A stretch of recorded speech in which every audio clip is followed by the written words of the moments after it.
বন্ধুরা, আমি একটা কোয়াশ আর আলুর সবজি রান্না করেছি। তো সবজিটা হয়েই গেছে প্রায়। তারপরে শেষে আমার মনে হলো যে একটু ভিডিও করি। তো এখানে কোয়াশ আর আলু দিয়ে সবজিটা রান্না হয়েছে, দেখো কেমন হয়েছে। আর সবজিটা হয়ে গেছে, ফোটা দেখে তোমরা বুঝতে পারছো, হয়েও গেছে প্রায় সব সেদ্ধ। আর একটুখানি হলে পরেই হয়ে যাবে।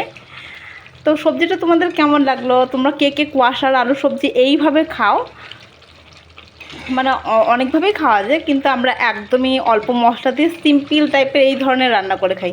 দেখো, মানে আমরা হলুদটাও খুব কম ব্যবহার করি রান্নাতে।